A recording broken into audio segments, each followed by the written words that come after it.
Assalamualaikum traders. So untuk video kali ini saya nak share dengan anda apa itu pullback trading strategy dan macam mana dia berfungsi. So pullback trading strategy ni apa? Pullback trading strategy ni kita cuba nak mencari peluang buy dekat dip. Ataupun kita cuba nak mencari peluang buy dekat correction, ataupun kita cuba nak cari peluang buy dekat retracement mengikut arah trend. Kalau kita nampak sekarang ni, trend sedang menaik. Kita nampak trend dengan jelas, kita nampak trend sedang menaik. Kita cuba mencari peluang dekat retracement ni. Kita cuba nak mencari peluang dekat correction. Retracement, correction. Samalah tu adik-beradik. So macam mana benda ni berfungsi? Macam mana pullback trading ni berfungsi? Yang pertama, bila kita nampak market ni dalam keadaan trending lah. Di mana dalam keadaan trending uptrend, price takkan naik secara tegak satu one straight line. Serupalah kalau market dalam keadaan trending downtrend, kita takkan nampak price akan jatuh one straight line ke bawah. Pasti akan terbentuknya structure macam ni. Structure tu structure apa?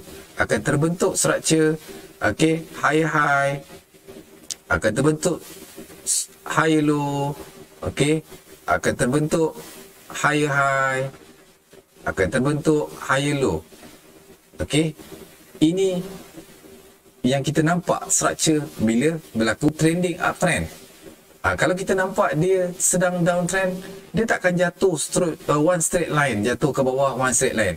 Pasti akan terbentuknya structure lower low, lower high, lower low, lower high. Jadi pullback trader ni dia akan mencari apa? Dia akan mencari, kalau kita nampak trend sedang menaik, dia akan mencari peluang buy lah. Dia akan mencari peluang buy lah. Bila market buat correction ataupun market sedang buat retracement. So inilah pullback trader cuba lakukan. Jadi apa pula beza dia pullback trader ni dengan seseorang yang cuba catching the falling knife? Seperti yang saya terang tadi, pullback trader ni dia akan cuba lakukan trade mengikut arah trend. Tapi seseorang yang cuba catch the falling knife ni, dia akan cuba nak dapatkan entry betul-betul kononnya dekat low. Walaupun dia nampak price sedang turun dengan laju. Contohnya, bila dia nampak price sedang turun dengan laju, kita jangan mencuba mencari peluang buy. Kita kena tengok juga macam mana pattern berlakunya retracement tu, macam mana pattern berlakunya correction tu. Kalau dia jatuh laju macam ni, bila kita cuba masuk buy, kita cuba masuk buy, kononnya kita dapat swing low kat bawah ni, kita dah nampak dia dah pergi dekat support, tu kita terlupa nak tengok, nak membaca pergerakan harga yang sedang jatuh menjunam. Kita masuk buy dekat sini, ada possibility kita kena cedok. Dan ada possibility price akan langgar kita punya support dan dia jatuh junam, dia akan terus meneruskan penerjunan dia ke bawah.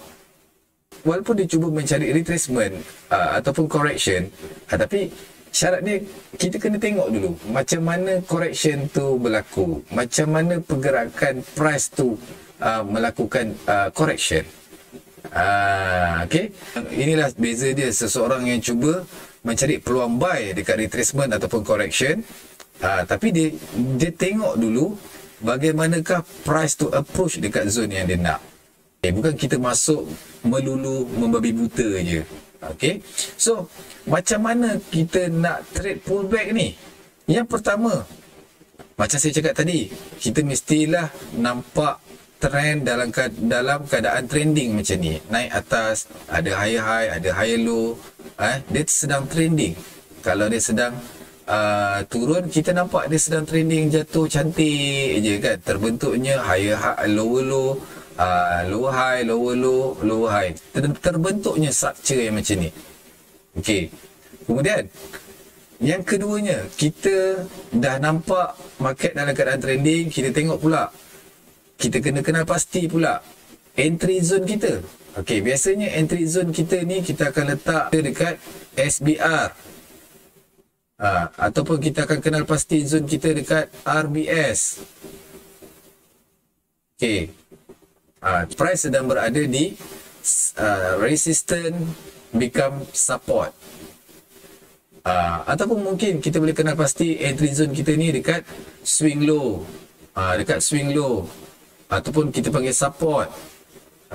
Okay, ataupun mungkin kita boleh dapatkan kita punya reference untuk kita nak tahu area zone untuk kita nak entry dengan melihat kita punya trend line. Contohnya, kita masukkan trend line. Contohnya, okay, itu adalah zone-zone dia. Ataupun kita menggunakan trend channel. Okay, so kita dah jumpa zone yang kita nak masuk. Okay, kita nak kena pasti yang ketiga dia apa pula? Kita nak kena pasti dia entry trigger lah. Dekat mana petunjuk ataupun price action yang kita nampak cukup syarat untuk kita masuk. Okay, contohnya kalau kita tengok candlestick pattern, kita nampak terbentuknya bullish engulfing. Price membuat reversal macam ni, terbentuknya bullish engulfing. So ini adalah syarat untuk kita nak entry. Ataupun mungkin berlakunya hammer, berlaku rejection macam ni, kita nampak berlakunya price action macam ni. Okey, kita boleh entry kita punya buy. Okey, yang ketiga, bila kita dah entry buy, okey, biasanya pullback trading strategi ni, okey, trader yang menggunakan strategi ini dia akan meletakkan stop loss bawah daripada swing low ni, ataupun dia letakkan jarak, okey, jauh sikit daripada support ni.